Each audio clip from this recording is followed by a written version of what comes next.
Smash Property Podcast, we are back, brought to you by the Smash Property Buyers Agency, and we are talking about investing in property, the biggest mistakes that we have made in property. Yeah. There has been quite a few over the years, being, rookie investors to now being, seasoned buyers agents. And we want to share shouldn't say all, we're going to share some of the biggest mistakes with the audience and listeners out there. But before we get into it, Akira. Akira. How you doing? I'm doing good. I am going through a refinance, so I'm on edge. I'm waiting for this thing to come through. Doing the refi. Yes. You got some good stuff going on. We got some big plans for you. Yes. So I'm in the midst of the whole process with refinancing. Obviously, all the paperwork involved. It's like a handball game when I'm doing it for me. I see it hit my inbox for a question or a document or a query, and I'm like, oh. Need to throw that right back in the other fence. Yeah, and that's actually a good tip for the guys watching. Like, property is really a game of finance. And as quickly you can get back to your broker, get those documents done, the quicker you're going to get the ball rolling and get into the market. So I'm really excited for you. You've got some, like I said, we've got some cool things planned for you, portfolio-wise and business-wise, etc. So, yeah, that's awesome. It is good. How's your side doing? We're good. Procuring deals. Is that a word? Sourcing. Procurement. Yeah. Getting deals with clients. We've uncovered some crackers in the last week or so, some off markets, which has been really good in some high growth areas, which we love, which has always been good. So deal wise, we're good. I think we've got Queensland next week. It's 2 weeks away. Yeah. So just trying to plan what we're going to do, who we're going to meet with while we're there. Mm-hmm.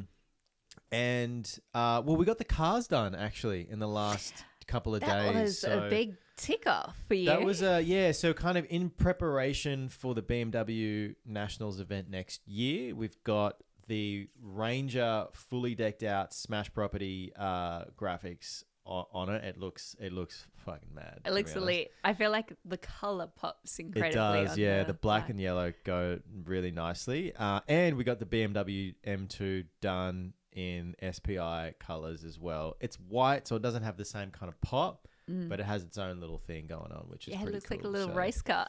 It does. So, yeah, super excited for that event, which will come around real quick. So that was one of the biggest things we had to get done, which is done. And then, we're not far out from Chrissy. So we're going to hammer it home for the year and, get ready for 2025 because we've got some huge plans for 25. So yeah, I'm excited for it. But absolutely. Let's get into it.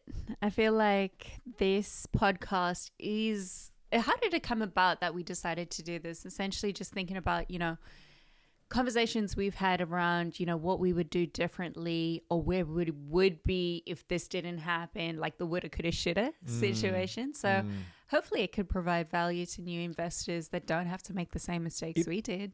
It will provide 100%. There's value for new investors in here. And seasoned. And seasoned as well. I think this really I'm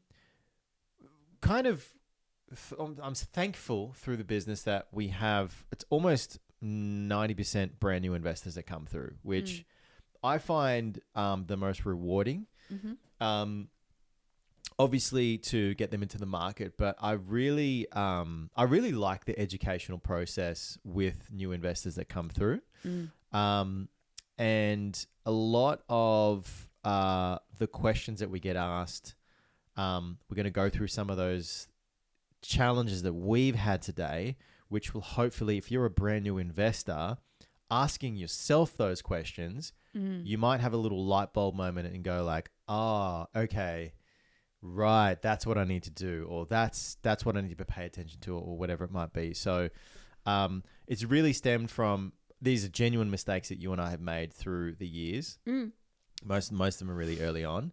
And conversations we have through the business, being mostly brand new investors that come through and that educational process. Yeah, I think, look, for me, it's one of those things with property investing. I wish I had a mentor when I first started. If I didn't make these mistakes, I feel as though, I could have bought so many properties, so many more properties rather. So it's one of those things, if you don't have to make a mistake, obviously mistakes are part of the journey, but sometimes if you don't need to make it and you can learn from someone else, all the better. Absolutely. Like, I think there's no path where you make zero mistakes. No. This doesn't exist. But there are some of the stuff that we'll go through in a second is that if you can avoid these, you will be, far better off, and you might be able to accelerate your journey just a little bit quicker by not doing some of the things we're going to speak to. Yeah. Okay. So I think we get right into Let's it. get into it. And I think I want to throw it to you to go through one of your biggest mistakes as it relates to your property investing journey. Tell us about that. Look, I think for me, my number one situation where I think I could have done differently, especially at the start of my property investing journey, is having a broker that was, investment savvy. So unfortunately for me, in the first few years, whilst on the first, second, third property, I had a broker who wasn't quite an investment grade broker, more so for, the mums and dads buying a principal place of residence. So although I got along with the broker really well, there was good banter, good relationship, I think the gap on their knowledge or their side of investing hindered my growth and my journey for accumulating property quicker. So I think first and foremost, it's having a broker for me that understood where I was and what I was wanting to do.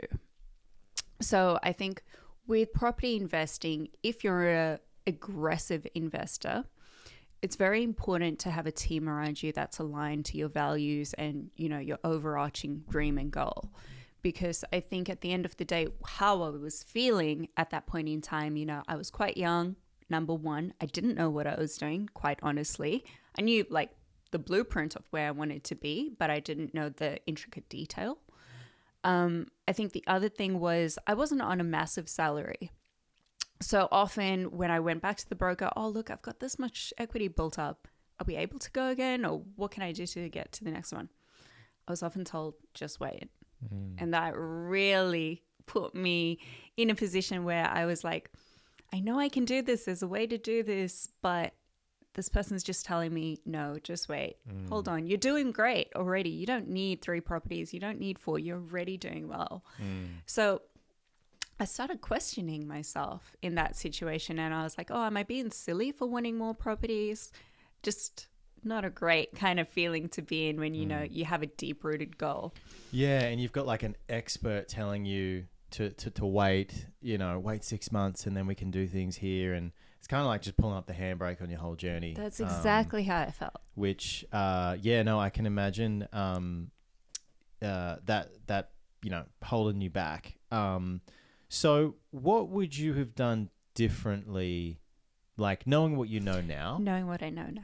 Like, for people watching and go, hey, yeah, my broker's great. Like, we have good chats and he's always there and he's always available. How do you know that? How can someone know that they don't have the right broker? Yeah, so team?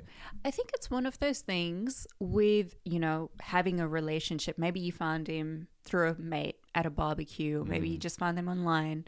It's important to shop around and make sure that the person is aligned with your goal. Because I think with having the right broker, your finance structure is the most crucial aspect to property investing. Having someone who understands, where your money is being spent, what kind of salary do you have? If you don't have a great salary, they should be pushing you, telling you, look, if you do this, this is the scenario that you could have. If you increase your, If you could increase your salary, it means by 10,000, it means you can get another property by the end of the year. I wasn't being told that. I was just being like, you got to wait 6 months. It was like, yeah, just wait. We'll reassess it. Yeah. So there wasn't anyone pushing me and being like, yeah, no, you need to do this to get to the next level. It was just like, oh, just wait, just hold. You're already doing good. Yeah. So definitely shop around would be my answer. And then 2, speak to people who are professionals who are actually in the property investing game, rather.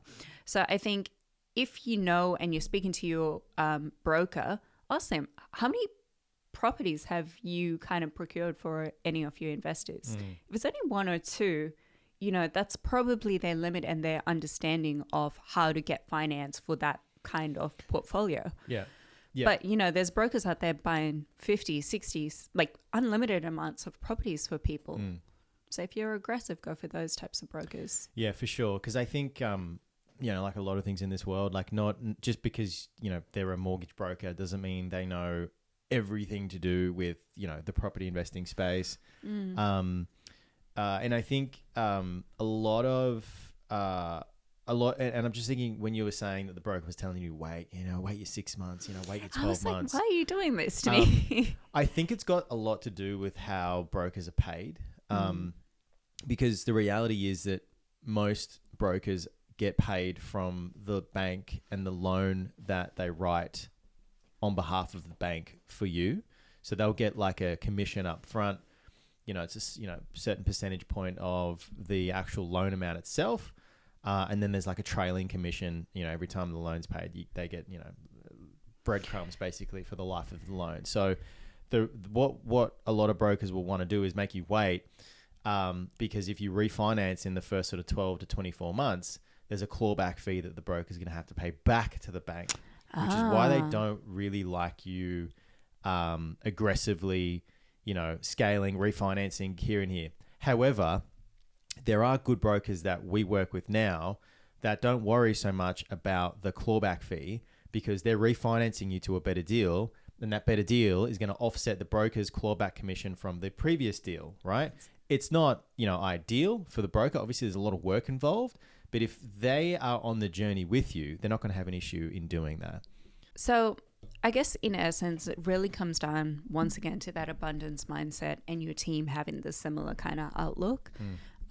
It's one of those things, if they're on the journey with you, they are going to make money with you. So exactly right. It's having an alignment with your goals so that, you don't have to get stifled and, put yourself back and not be in the game and accumulate during your accumulation phase. Yeah, exactly right. So I've probably said it before on other podcasts, but this is a game of finance. Your broker really is going to be the person that's going to allow you to really get to that next level that you're trying to get to.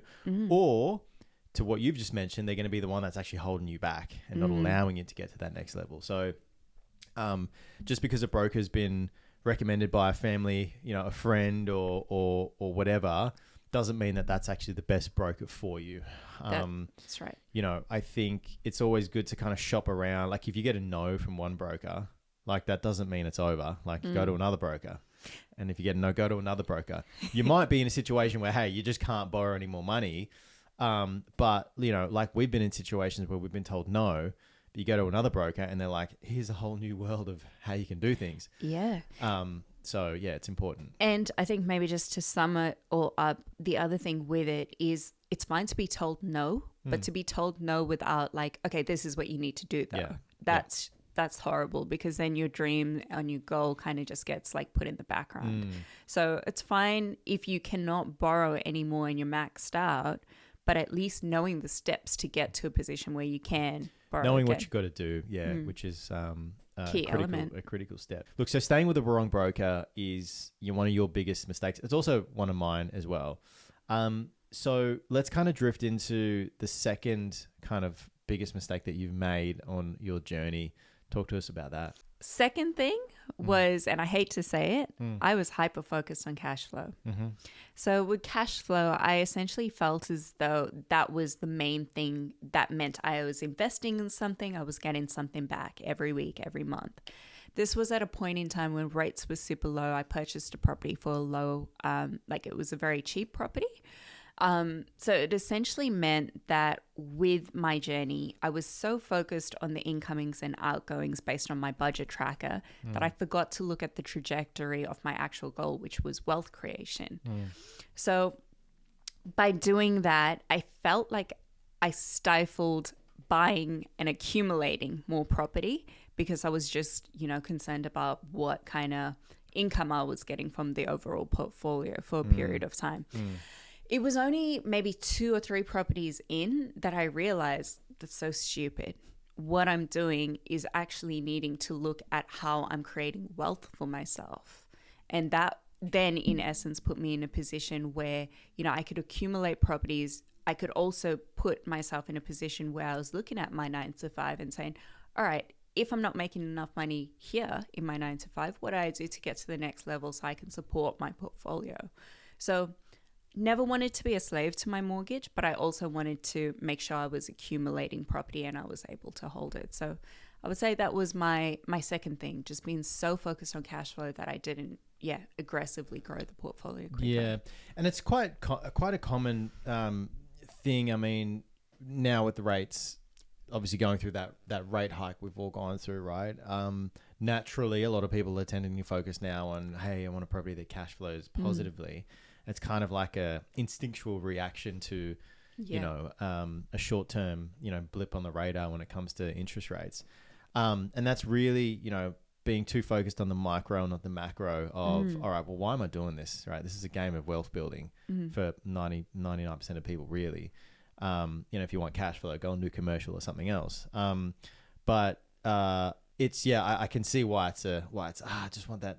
Because you see the money in and money out on a monthly basis, right? Whereas you don't necessarily see the capital growth over time. Yeah. Which I really encourage all investors to really be focus on cash flow. Don't get me wrong, it is important. Obviously, you don't want to be hemorrhaging too much cash negatively every month. But most importantly, you want to be seeing how far forward your portfolio is actually growing in value every single year. And the reality is you can actually see that grow every single month just by checking, values online and recent sales and stuff like that, which is really good. No, 100%. And I think maybe just the other thing that I forgot to consider in that whole journey at the start was that my rents were going up. Yeah. So as much as the interest rates were going up, so quick were the rents to follow that. So I bought the right properties, so I'm very grateful for that. So in terms of cash flow, it's just one of those things where it is going to be a short-term issue for most investors. But like you said, with holding a property, that's the beauty of the whole thing in finding the right asset that you can actually then look at it in like maybe 4 or 5 years at the most and then see that flip very quickly. Yeah, there's actually a lot of, if you're a brand new investor, there is a lot of value in what you just said in that whole spiel, is because, the rent today is the rent today. It's not the rent tomorrow. That cash flow position, as we've seen with every single property we have bought, because we bought in, bought in a lot of growth areas, and it has been negatively geared. There's no doubt about it. But over time, those rents have just slowly clawed back at that negatively geared position to a point where it then flips and it goes, all right, well, now I've got a high growth property and it's fucking cash flowing. That's right. It's great. It's amazing. You've just got to hold on to it for that period of time, which is critical if you're an investor. Yeah, 100%. So we've got staying with the wrong broker can make or break staying with the wrong broker can break your journey. It will break your journey. So, finding someone who is on that investment journey, who's there to back you, who's there to go through all of the nitty gritty and the changes with you. And you were too focused on cash flow in the beginning. Yeah. And I think just to sum it up, I would say, if you don't have a broker, reach out to us. We've got plenty of competent investment savvy brokers who can help people on the journey. And then 2, try and find a mentor as well, so that you don't hyper focus on things that are irrelevant or not as important in the whole overarching goal. Yeah. What would you say yours would be in the sense of the mistakes that you've made? There's been loads of mistakes. One of my biggest, I would say, it actually had a flow-on effect in a lot of other areas, was I liked or wanted to do my own tax return even after I'd had multiple properties. And my rationale was like, well, why would I pay, someone a couple $100, $600, whatever it is, to do my return when all I've got to do is just plug these things on, MyGov tax every year, and, I get my tax return. And I was getting pretty decent, returns on my tax. So I didn't see the need to go and pay someone to do the exact same thing. The reason why I would say that was one of my biggest mistakes is there's a few components. Is firstly, I'm not a tax professional. I'm not a tax expert. Although I was getting, returns, I could have been getting better returns every single year if I've had a tax professional looking over my circumstances, right? That's probably the first thing. The second thing is if I had have actually had a competent accountant on my side earlier on my journey, I maybe would have structured things differently. I maybe would have access to more experts in their field when it comes to property investing. See, my whole thing, and this probably stems back to as I was a kid, I've always just been like an independent kind of guy. Mm-hmm. Like my thing is, if I can do it, why would I get someone else to do it? And that stems to a whole lot of other stuff in my life, right? So, but that mentality with property investing, it does, you can get somewhere. I obviously got somewhere, but you can get so much further if you've got good people on your side that are experts in their field, helping you along the way. So if I had an accountant, I would have done, structuring a little bit differently, as I just mentioned. So I probably would have set up a self-managed super fund way sooner than what I've done. I probably would have bought inside of trusts probably a little bit earlier, and had that buying strategy inside of trusts that we have now earlier. Ultimately, doing all of those things would have seen me have a much more, firstly, sizable portfolio than we have now. But the actual, the cash flow of the portfolio would be different. Obviously, the size, the value of the portfolio would be totally different. So just having those experts and not being afraid to kind of pay for these experts sooner, would have had so much more benefit now, basically. Yeah, I agree with you. I think it's one of those things, obviously, with our relationship with our accountant now, who's very investment savvy. He's got investors with multiple properties. They give you and drop little gold insights that, if you are not having these kind of conversations, you wouldn't know really, because there's a lot of information, I think, with property investing, with being a business owner, it's not often talked about, and it's not taught at school by any means. So if someone's looking at something day in and day out, that's their job. They have a whirlwind of experience doing it for multiple years. Why would you not leverage that? Yeah, exactly. Especially if you don't have to make the mistakes. Yeah, totally. It's just like one of those things where, especially in the beginning, you kind of like, oh, how can I save money here and there? And the way that you need to, the way that I've started to think about it is, okay, well, what money do I need to invest to get the best outcome? It's not a spend, it's an investment, right? Investing in an accountant, that's the way that I see it. Investing in a buyer's agent, investing in a mortgage broker, because that's, you get a dividend back out of it. Do you know what I mean? Yeah, I actually could not say that any better than how you put it, is investing in those things, because it pays you back in dividends. So yeah, look, these things are investments. Like, for example, investing in a BA, to go out there and buy you a property, ideally that BA is, you're buying a property below market value. So you're actually making money on the way in, which we've done for majority of our clients when we're buying, right? So it is just about having that different mindset. When it comes to property, it's not a single person game. It's really a team sport at the end of the day. Now that I'm speaking to like repeat clients that we're having, they really do understand the value of having a good team and having people who understand their goal, because it's saving their time. It's giving them peace of mind. It's going through the process so they have confidence with the whole, end-to-end process with purchasing, going back to finance, and the whole circle of property investing. That gives, I think, younger property investors a lot more ability to grow and accumulate their property portfolio quicker. Yeah, no, absolutely. So in light of that, so basically having, a good accountant and not just wanting to do tax on your own accord, just so that you can get the best strategy, and obviously the best return as well. In terms of your other mistakes, would you have any highlights on those? So Probably the second one that sticks out the most is, and we've mentioned this on a recent podcast, is not rent vesting. I just didn't rent vest. Yeah. Now, when I was doing this, there wasn't really such a term as popular it is today as that rent vesting term. For those that don't know, I went and bought out my first property was an owner-occupied property. At the time, I didn't really have that property investor mindset. It was like I'd been living in apartments for so long. All I really wanted was to have my own freestanding house. I didn't want to be annoyed by a landlord. I didn't want to have, inspections every 3 to 6 months. That was kind of like the only things I really wanted, right? And so because of that, I went and bought my own property. I wanted my own garage, so I put my cars in there and all that sort of thing. So that was kind of like where my head was at when I was at that point in time. The reason why I'd say that was my biggest mistake is knowing what I know now is that owner-occupied property just soaked up all of my borrowing capacity, right? So if I had, for example, stayed renting, I could have taken that borrowing capacity and turned that into multiple investment properties, easily.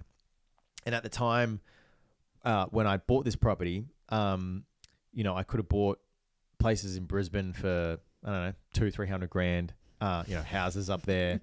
I could have had, 3 or 4 of those like that from the jump. So it would have allowed me to be a lot more aggressive in scaling my property portfolio a lot sooner. And obviously the benefit I would have had a much different portfolio today would have been much larger than what it currently is.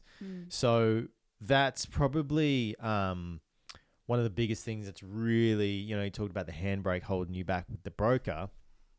That owner-occupied property really just was like a dead weight in, building my property portfolio. Now, on the emotional side of the fence, having my own place has, it's obviously been great. And I don't really regret it from that perspective.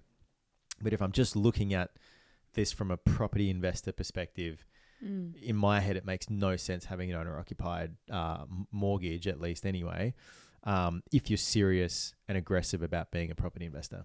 Yeah, agree. It's such a hard one because I think at the end of the day, like you said, there's that balance between wanting to get ahead and also enjoying your life. And you're really young still. And, you have such a...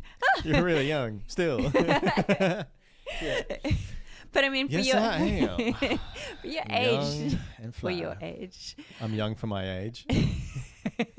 No, I mean, in accordance with the scale and the size of your portfolio, you still also have your owner occupier. So I think it's one of those things, like we're both saying, you have big goals, big dreams. And I think you and I are the same with it. And that's why we are so, I feel is why we are so compatible, is it is important to have big dreams, but it's also important to live your life. So it's just finding that balance. Big dreams, big bags of bread. That's what we want. It's from a song. Oh, yeah. No, I didn't get the reference. I was like, hey. I'm surprised if anyone would actually get that. You would have to like a certain type of music to know what that's from. Are you going to clue me in? No. Okay. If you don't know, you don't know. Okay. So I'm going to go Google it after this. There are obviously a ton more mistakes that we've made on the journey. However, those ones I feel will be I feel like there'll be a lot of listeners listening to this, and whether it's the broker that we've talked about, whether it's the hey, I'm focused on cash flow, whether it's the team, the tax, doing my own tax, or not sort of having that right team on your side, or maybe you're focused on, hey, I want to get my own occupied, and then I'll invest after I get my own occupied property. I feel like there are a lot of things that will resonate, I feel, with a lot of new investors out there that we've just gone through. Yeah. I think, like I said, if someone would have given me this information on a platter when I first started, oh God, it would have been so much easier. And yes, there's books, this, that, but I think there's so much information. Sometimes it's overwhelming. So you don't know, all right, maybe I need to look out for this or that because... Well, it's not even that. I mean, like, for example, when we met with our accountant recently, right, we're going through some concepts, which, to be fair, I knew about at the early stages of building my portfolio, but it's just one of those things where maybe I'm a different type of learner where, like I sometimes need the information explained a couple of times over and in different circumstances and different settings for it to really kind of sink in Yeah. and go like, oh, light bulb moment. That's how that works. Shit. I didn't realize it was like that. Exactly. You know, Exactly. and there's so many things like that with property that just over time, you might understand the concept at a high level, but really understanding how it actually works and functions in the real world can sometimes take a few iterations at learning it. Yeah. I feel like you just summarized my point one issue, the cash flow thing. It was like, I understood what capital was, but it's only until I experienced like the growth of a property going from 400 to 700 within a year and a half that I was like, oh, this is capital. Yeah. So it's being able to have firsthand experience with things and comprehend it for your personal kind of environment and situation. So I agree with you completely. Yeah. So that's hopefully if you're a new investor or maybe you're on the journey, some mistakes that you can potentially avoid and how you can avoid them on your particular journey. If you are looking to get into the property game, or maybe you're already in it, you've got one or two properties, but you're kind of just stuck at, can't get past this one or two, reach out to us, 0452 046 274. Happy to have a chat about your specific journey. And also, give you access to the team that we have that's helped us to get to, our particular point, whether it's brokers, whether it's accountants or whatever it might be, because it is, like we've just mentioned, critical to have the right people on your team. 100%. I think it's one of those things. If you want to do it, get in touch, make it happen. If you want to do it, get in touch, make it happen. As always, thank you so much for joining us this week on the Smash Property Podcast. I'm Nick V. This is Akira. And until next week, we'll catch you soon. Thank you. Bye-bye.